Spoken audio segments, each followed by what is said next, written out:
मुच्यते। पूर्णस्य पूर्णमादाय पूर्णमेवावशिष्यते। ॐ शान्ति शान्ति शान्तिः। सहनावतु सहनो भुनक्तु सह वीर्यं करवावहै। तेजस्विनावधीतमस्तु मा विद्विषावहै। ओम शांति शांति शांति। ओम भद्रं कर्णेभिः शृणुयाम देवाः।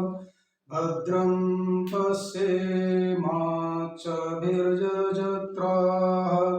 स्थिरैरङ्गैस्तुष्टुवांसस्तनूभिर्व्यसेमहि देवहितं यदायुः। ॐ शान्ति शान्ति शान्तिः। ॐ स्वस्ति न इन्द्रो वृद्धश्रवाः। स्वस्ति नः पूषा विश्ववेदाः। स्वस्ति नस्तार्क्ष्यो अरिष्टनेमिः। स्वस्ति नो बृहस्पतिर्दधातु। ॐ शान्ति शान्ति शान्तिः। प्रज्ञानं सुप्रतानं स्थिरचरनिकरव्यापिभिर्व्याप्य लोकान्। भुक्त्वा भोगान् स्थवेष्टान् पुनरपि धिष्णोद्भासितान् कामजन्यान्। पीत्वा सर्वान् विशेषान् स्वपतिमधुरभून् मायया भोजयन्नो। माया संख्यातुरीयं परममृतमजं ब्रह्म यत्तन्नतोऽस्मि। यो विश्वात्मा विदितविषयान् प्राच्य भोगान् स्थवेष्टान्। पश्चाच्चान्यान् स्वमतिविभवान् ज्योतिषा स्वेन सूक्ष्मान्। सर्वानेतान् पुनरपि शनैः स्वात्मनि स्थापयित्वा। हित्वा सर्वान् विशेषान् विगतगुणगणान् आत्मसो नस्तुरीयः। हम लोग इस प्रेमपुरी अध्यात्म भवन में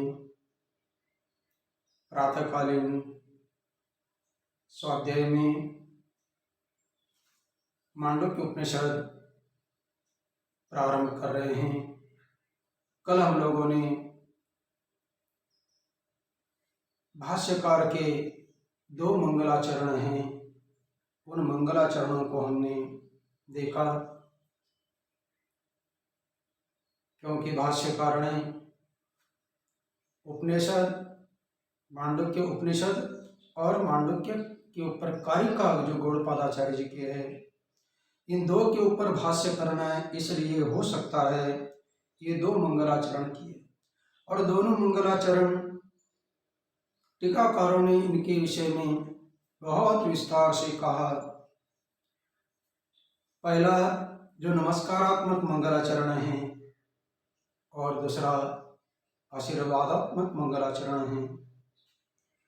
पहला मंगलाचरण विधेय रूप में है और दूसरा निषेध रूप में है, अर्थात विधि मुख से परमात्मा का वर्णन है और दूसरे में निषेध मुख से वर्णन है। पहले में तत् से लेकर त्वम तक आया बोलते हैं और दूसरे में त्वम से लेकर तत् तक, अर्थात पहले में तत्प्रधान है, इसलिए प्रज्ञान अंश से प्रज्ञान जो परमात्मा है उसके से अंश से पूरा का पूरा ये स्थूल चराचर जगत व्याप्य हैं। और दोनों मंगलाचरणों में तीन जो अवस्थाएं, तीन जो शरीर हैं, इन तीन शरीरों के ऊपर जो तुरीय अवस्था है, उस तुरीय अवस्था में उन्मनीय अवस्था बोली जाती है। उस अवस्था में एकमात्र अधिष्ठान का भान ही रहता है। जो आचार्य आदि ने अनुभव किया है, उन लोगों ने वर्णन किया। हम लोग तो केवल सुषुप्ति तक जाते हैं और फिर सुषुप्ति के बाद में जैसे कर्म किए हुए है दोबारा अपने कर्म का फल भोगने के लिए आते हैं। ये जब तक इस शरीर की आयु है, प्रारब्ध है, तब तक इन तीन अवस्थाएं सभी जीवों को लगी रहती है। जागृत अवस्था में खूब काम कर देता है, थक जाने के बाद में स्वप्नावस्था में जाता है और स्वप्नावस्था में से थक जाता है तो सुषुप्ति अवस्था में जाता है। तीनों अवस्थाओं के तीन शरीर है। जागृत अवस्था में स्थूल शरीर है और जागृत अवस्था में जो हमारे प्रारब्ध से बने हुए जो भी हमारे सुख दुख है इंद्रियों के द्वारा स्थूल, उनका हम लोग भोग भोगते हैं। जैसे हर रोज ये सभी ज्ञानेंद्रियों से, कर्मेंद्रिय से अपने अपने क्रियाओं में लगे रहते हैं और उनके द्वारा सुख दुख रूपी भोग भोगते हैं। ये जागृत अवस्था हो गई स्थूल शरीर में। इन्हीं के जो संस्कार है, जागृत अवस्था में जितने भी कर्म किए जाते हैं, क्रिया की जाती है, इनके जो संस्कार, वे संस्कार ही बुद्धि में कहिए, मन में कहिए, सूक्ष्म शरीर में प्रकट हो जाते हैं और सब संस्कार से उत्पन्न काल्पनिक पदार्थ वहां आते हैं। क्योंकि सूक्ष्म शरीर में जो स्वप्न अवस्था है उसमें बाहर के कोई भी पदार्थ आ नहीं सकते हैं, क्योंकि पुरीतत्व नाड़ी में वो भी स्वप्न का अनुभव होता है। वहां बाहर का कुछ विषय नहीं रहता है। वहां मन ने अपने कल्पना से, कल्पना के लिए आधार है उसके पूर्व किए हुए कर्मों के संस्कार, उस संस्कार की वासनाएं और उस वासना से एक उद्भूत होते हैं स्वप्न के पदार्थ। और वहां सूक्ष्म शरीर में स्वप्न अवस्था में अनेक प्रकार से सुख भी दुख भी भोग कर फिर वहां से थकने के बाद में जो कारण शरीर है, सुषुप्ति अवस्था है, गाढ़ निद्रा में जाता है। उस गाढ़ निद्रा में न बाहर के पदार्थ है, न सूक्ष्म शरीर में जो स्वप्नावस्था थे, न स्वप्नावस्था के पदार्थ है, न स्थूल सूक्ष्म शरीर में जो काल्पनिक स्वप्नावस्था में और वास्तविक जागृत अवस्था में जो इंद्रियां आदि करते थे, वो भी वहां पर कारण अवस्था में,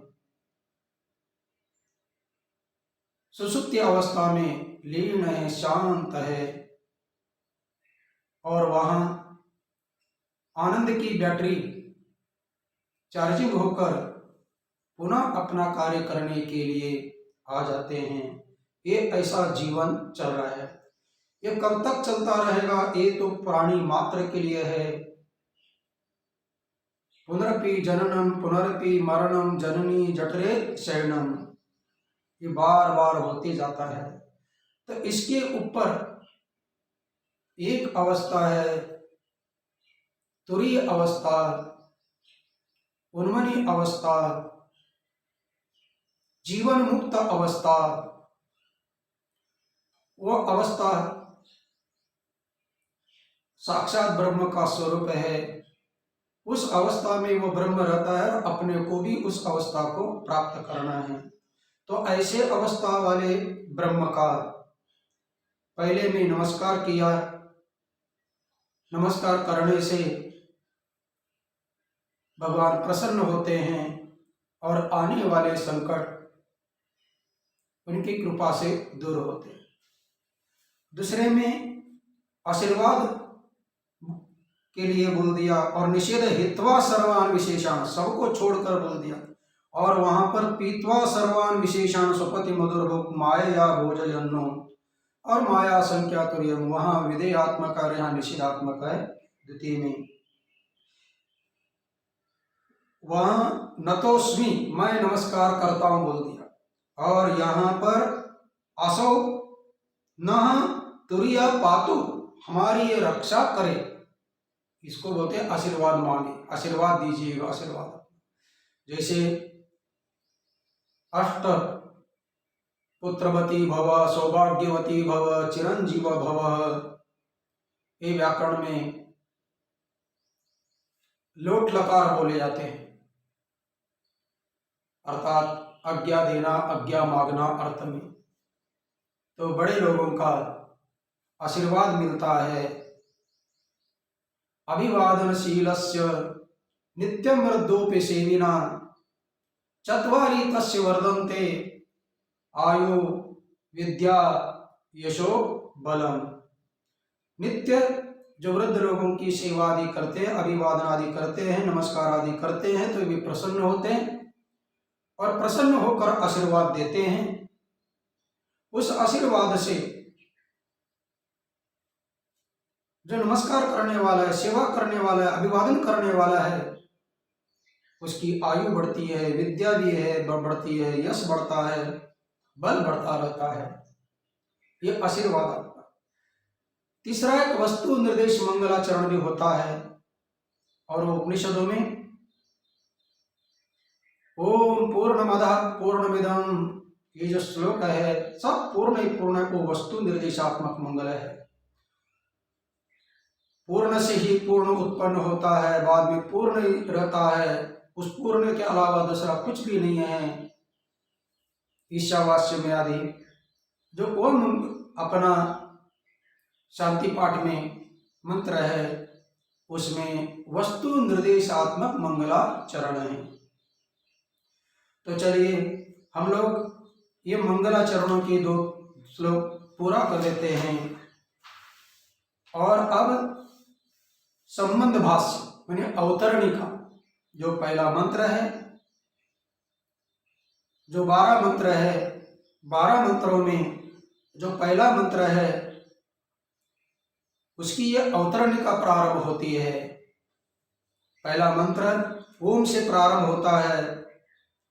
पहला मंत्र भी आप लोग देख सकते हैं।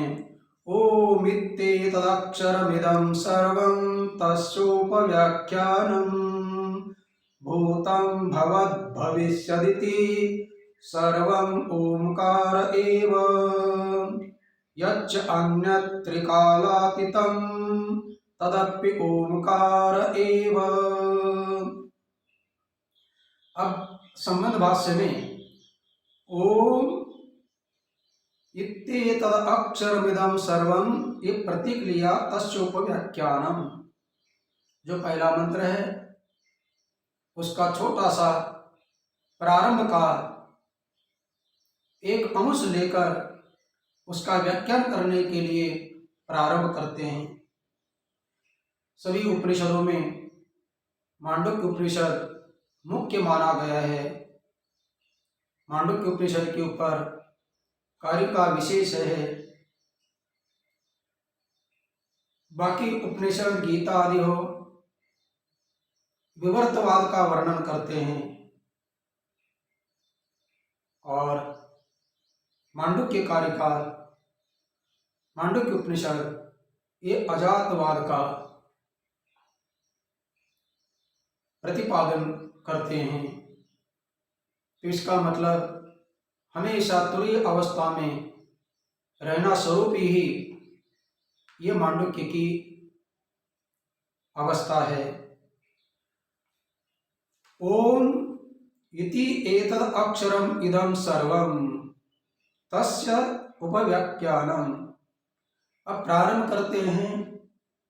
ये पूरा का पूरा जो जगत दिखाई दे रहा है या अक्षर दिखाई दे रहा है, ये सब कुछ ओम अक्षरीय है।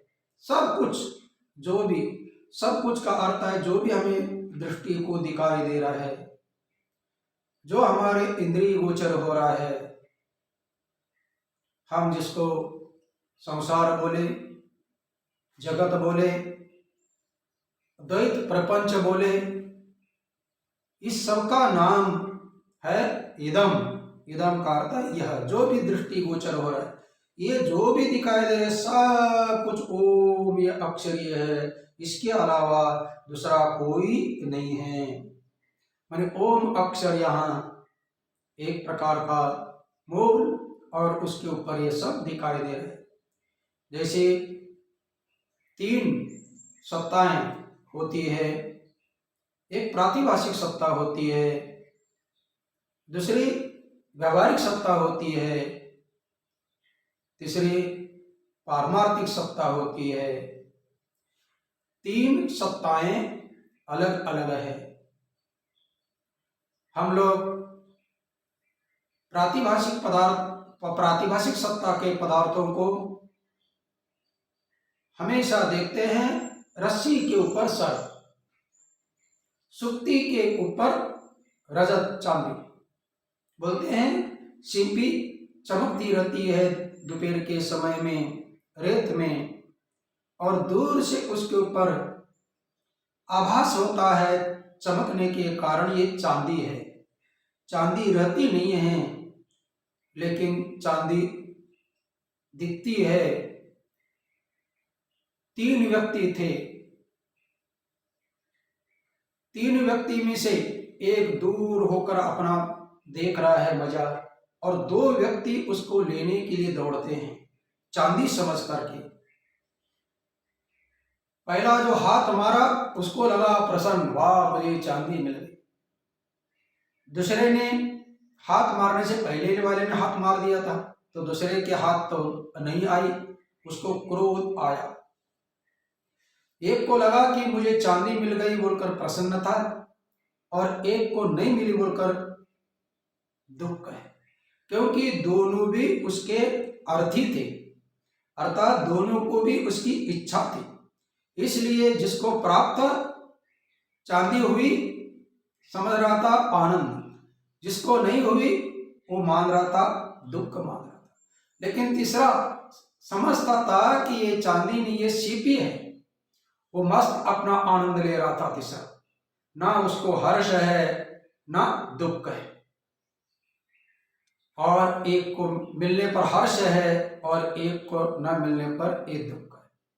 तो कहने का तात्पर्य, वो प्रातिभाषिक पदार्थ से भी कभी हर्ष और सुख होता है, और उसको जानने वाला होता है कि वास्तविक क्या है, तो उसको दोनों भी नहीं रहते हैं साक्षी को। ये प्रातिभाषिक पदार्थ का अर्थ है केवल जब तक प्रतीति हो रही है तभी तक है। उसको विशेष रूप से विचार करने लगेंगे, प्रकाश की करने लगेंगे, तो वो मिलने वाले नहीं है। इसको बोलते हैं प्रातिभाषिक पदार्थ। और दूसरे, अपने अपने जीवन के कर्म भोग के लिए ये जो संसार बना हुआ है स्थूल, इसकी सत्ता है व्यवहारिक सत्ता, क्योंकि इसका निर्माण होते समय आपको गारंटी देते हैं अमुक अमुक दिन तक ही आपकी गारंटी। तो परमात्मा ने भी 100 साल गारंटी इसको देकर भेजे। भले इसमें उपयोग गलत करने पर जल्दी ये खराब हो सकता है, लेकिन प्रत्येक वस्तु की आयु निश्चित है। इसको बोलते हैं व्यवहारिक सत्ता के ये पूरे संसार के पदार्थ। 2 प्रकार के पदार्थ कहिए, 2 प्रकार की वस्तु कहिए, 2 प्रकार का जगत हो गया, एक प्रातिभाषिक जगत और एक व्यवहारिक जगत, और तीसरी वस्तु है ब्रह्म वस्तु, उसकी सत्ता है पारमार्थिक। उस पारमार्थिक सत्ता को हम लोग ओम शब्द के माध्यम से प्राप्त करना है। उस पारमार्थिक सत्ता को प्राप्त करने पर मानव जन्म का सार्थक हो जाएगा, अन्यथा नहीं। तो अपने जीवन को सार्थक बनाने के लिए हम लोग मांडुक्य उपनिषद सुन रहे हैं, और हिंदी में आप लोग गीता प्रेस का जो पुस्तक होगा उसमें लिखा ओम यह अक्षर ही सब कुछ है। इसका मतलब इदम सर्वम ओम अक्षरम, इदम सर्वम ओम। अब मैं आप लोगों को हिंदी के साथ साथ संस्कृत समझाऊंगा, जिससे कि आप लोगों को पंक्ति लग जाएगी। माने ओम इति एतद अक्षरम इदम सर्वम यह सब कुछ ओम इस प्रकार का अक्षर ही है। तस्य उपव्याख्यानम, उसका अब व्याख्यान करने जा रहे हैं, उसका व्याख्यान करना है। और क्या करना है? भाष्यकार यहाँ प्रारंभ करते हैं, वेदांतार्थ सार संग्रभूतमिदं प्रकरण चतुष्टयम् ओम इति एतद अक्षरम इत्यादि आरभ्यते। हर एक ग्रंथ को प्रारंभ करने से पहले अनुबंध चतुष्टय बताया जाता है। अधिकारी, विषय, संबंध, प्रयोजन।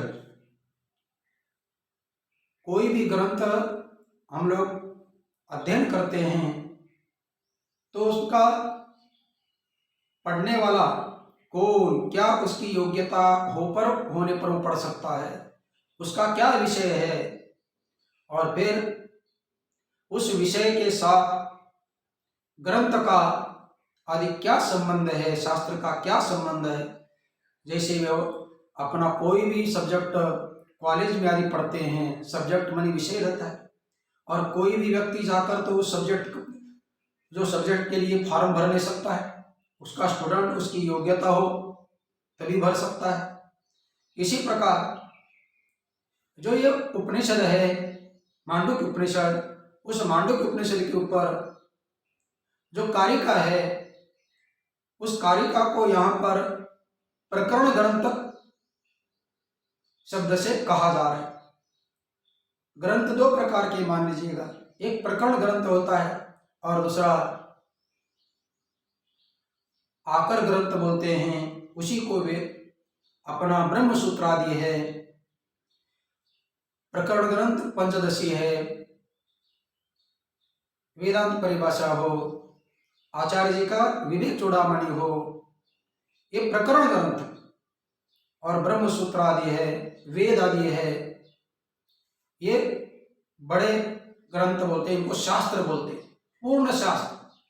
दोनों में क्या अंतर है तो टीकाकार लोग ये बताएंगे। प्रकरण ग्रंथ और जो दूसरा बृहद शास्त्र है ब्रह्म सूत्र आदि, इनका अंतर है।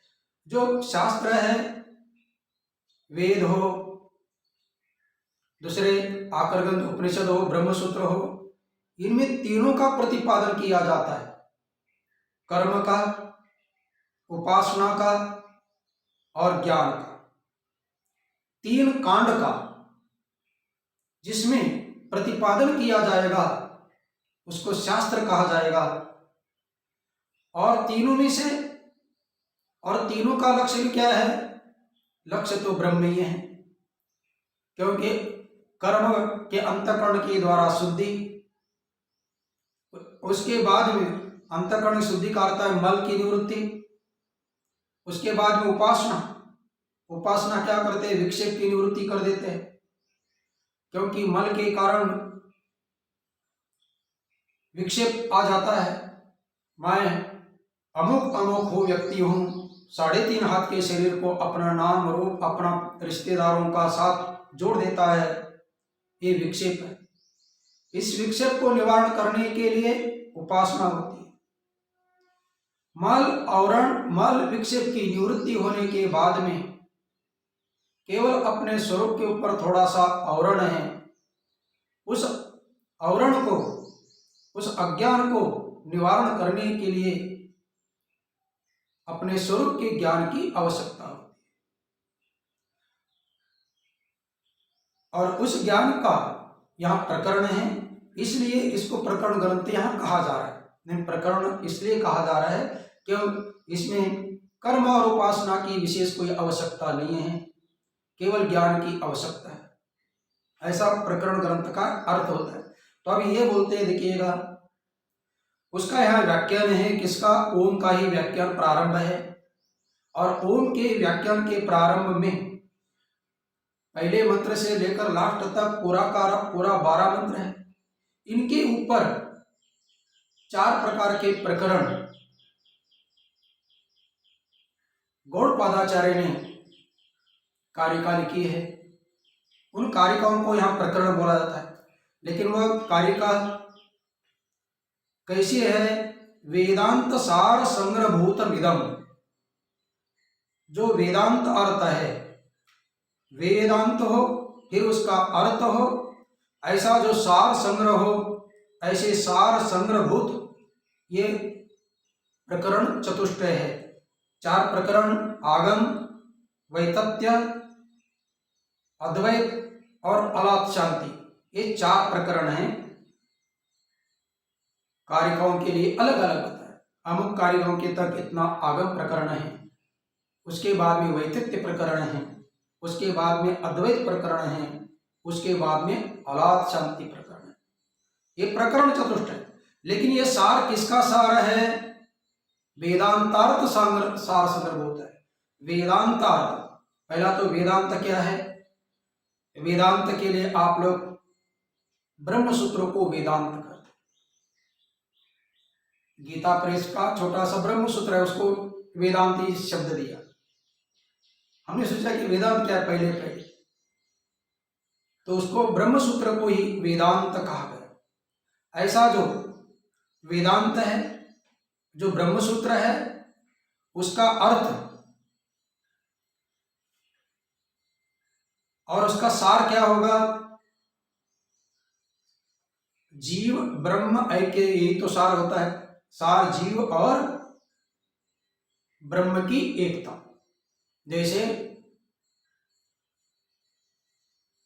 दूध का सार, मक्खन खाइए, घी खाइए, इसी प्रकार वेदांतार्थ का सार क्या है?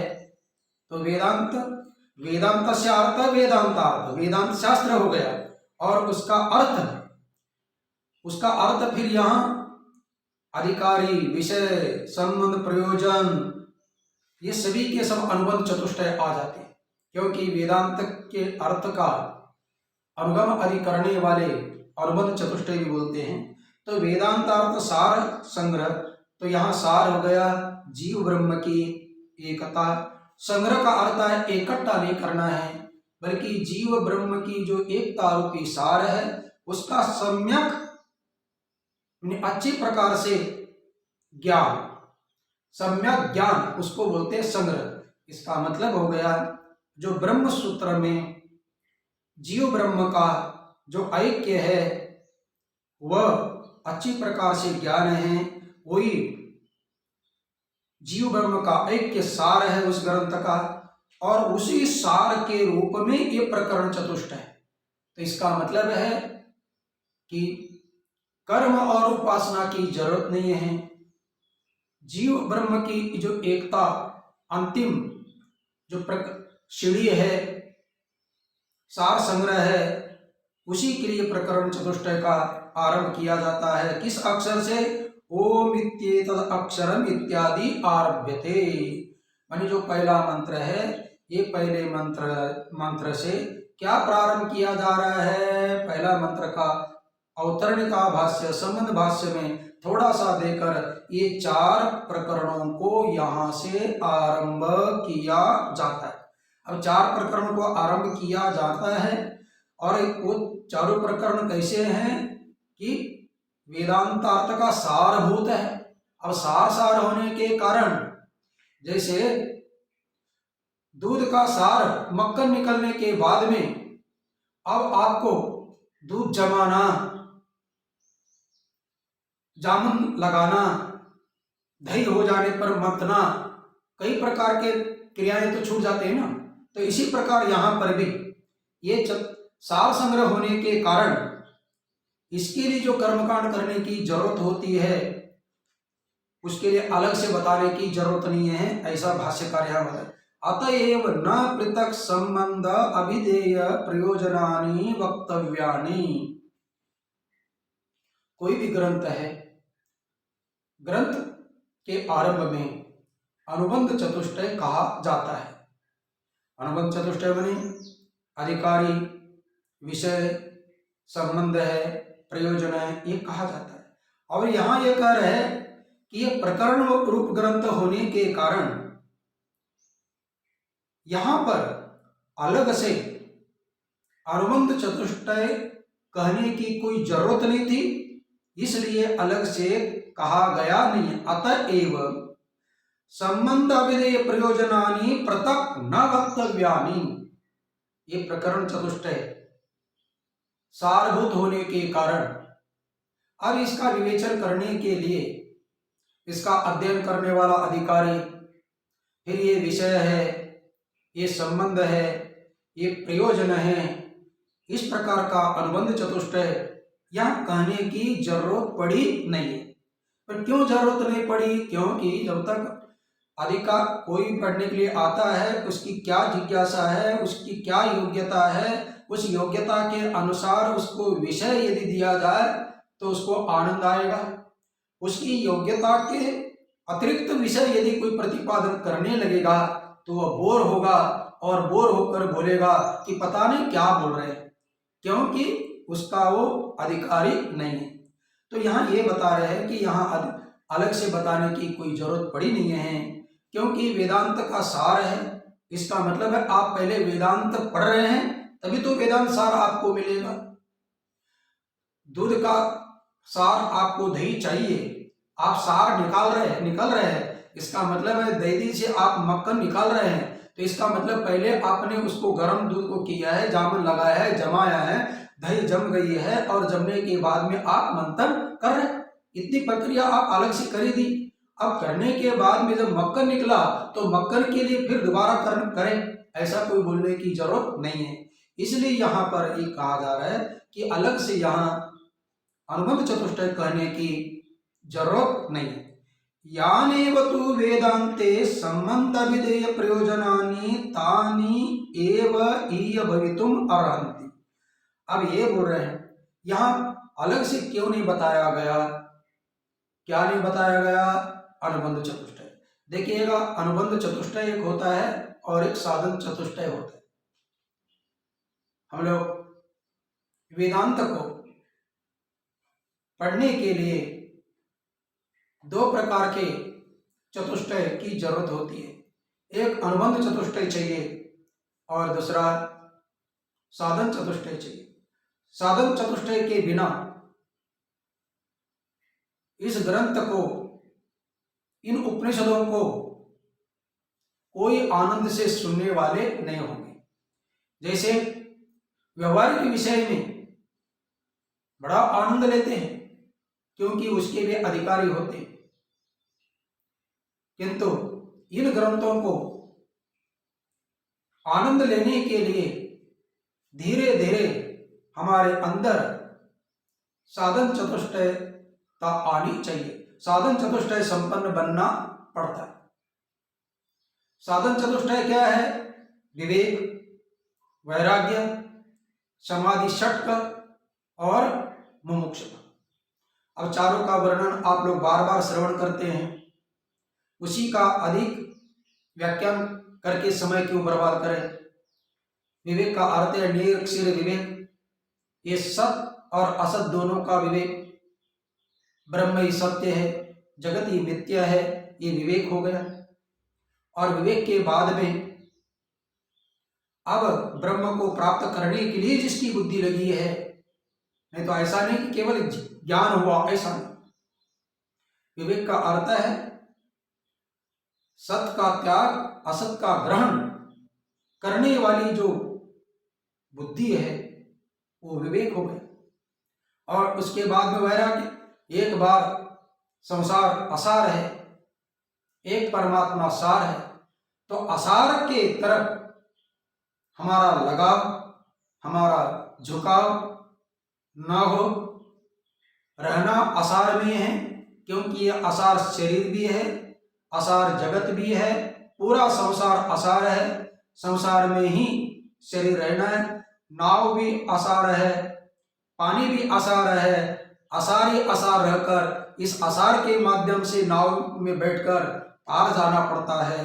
तो कहने का तात्पर्य, वैराग्य का अर्थ यह है कि जहां पर है वहां समझकर उन वस्तुओं के प्रति एक प्रकार से रस निकल जाए, आसक्ति निकल जाए, ये वैराग्य। और फिर वैराग्य होने के बाद में जिसके लिए वैराग्य हुआ है, सत के लिए, उसको प्राप्त करने के लिए आंतरिक साधन बोलते हैं कि बहिर इंद्रियों का नियमन और आंतरिक इंद्रियों का दमन। नियमन और दमन करना है, क्योंकि हमारी इंद्रियां स्वभावतः बाहर जाने लगेगी तो बाहर की वस्तु में आनंद लेगी और उनका संस्कार होगा और अंत काल में उसी की वासना होकर पुनः इस संसार में आना पड़ेगा। इसलिए बाहर का जितना भी संसार है, उन संसार में जाने वाले सभी इंद्रियों का दम करना है, निग्रह करना है। शम बोलते हैं या उसको दम बोलिए। और अंतःकरण में भीतर से निग्रह करना शम कहिए। अर्थात काम, क्रोध, लोभ, मद, मत्सर जो वैरी भीतर बैठी हुए, इन सब को कंट्रोल करे तो इसको शम, दम, फिर उपरति, तितिक्षा, श्रद्धा, समाधान, ये सब हमारे अंदर हो। और उसके बाद में मुमुक्षुता, मुक्त होने की इच्छा। जैसे सिर के ऊपर कोई बोझ लेकर जा रहा था, उसको लगता है कि ये बोझ मैं रख दूं और मुक्त हो जाऊं। कोई किसी को बोलता है भैया बोझ उतारो, उतार दिया नीचे और वो मुक्त हो गया। इसी प्रकार 84 लाख योनि का बोझ ये जीवात्मा ढोता ढोता ढोता जा रहा है। अब इससे मुक्त होना चाहता है, ऐसा जो मुमुक्षु, इसको बोलते साधन चतुष्टय और अनुबंध चतुष्टय। इस ग्रंथ का अधिकारी हो, विषय, संबंध और प्रयोजन। इस ग्रंथ का क्या है? मोक्ष ही है, मुक्त होना ही प्रयोजन है। अधिकारी कौन है? मुमुक्षु है। जो फल है, प्रयोजन कहिए, फल कहिए। फिर विषय क्या है? जीव ब्रह्म की एकता इसका विषय है। संबंध क्या है? ग्रंथ का और विषय का प्रतिपाद्य प्रतिपादक भाव संबंध है। इसको बोलते हैं अनुबंध। यह अनुबंध कहना चाहिए या बोलते हैं अनुबंध, अलग से यहाँ कोई कहने की जरूरत पड़ी नहीं है, क्योंकि ये वेदांत का ही प्रकरण है, इसलिए कोई जरूरत नहीं। लेकिन या क्यों? यानेव तु वेदांते संबंध विधेय प्रयोजनानि। वेदांते माने वेदांत शास्त्रों में यानी एव तु मतलब जो संबंध, यानी एव संबंधानी, जो संबंधानी का संबंध कहिए, संबंध अभिधेय, अभिधेय का अर्थ है विषय और प्रयोजन। यहाँ अधिकारी का नाम न लेते हुए तीन का लेते हैं। संबंध, अभिधेय, प्रयोजनानि, मैंने तीनों का बहुवचन कर दिया। संबंध प्रतिपाद्य प्रतिपादक भाव संबंध होता है ग्रंथ का और विषय का। ग्रंथ प्रतिपादक है और जीव ब्रह्मा की जो विषय है वो प्रतिपाद्य है, और उस विषय को अभिधेय बोला जाता है। और प्रयोजन क्या है? मोक्ष, ब्रह्म स्वरूप हो जाना मोक्ष प्रयोजन है। तान एव मानी जो वेदांत शास्त्र में ये कहे गए हैं वे ही भवितुम अर्हन्ति, इस ग्रंथ में भी है। अलग से कहने की कोई जरूरत नहीं है, क्योंकि वेदांत का ये सार है। तो वेदांत के पढ़ने वाले जो भी साधक होंगे तो पहले वेदांत पढ़े बिना वेदांत का सार मिलने वाला नहीं है। इसलिए वेदांत में जो जो अधिकारी, संबंध, विषय और प्रयोजन है वे ही इस ग्रंथ के भी है, ऐसा समझना चाहिए। इसलिए अलग से उनका यहाँ पर ग्रंथों में बोला लिखा गया नहीं है। तथापि प्रकरण व्याचख्युषूणां संक्षेप्तो वक्तव्यानि, तथापि प्रकरण व्याचख्यासूनां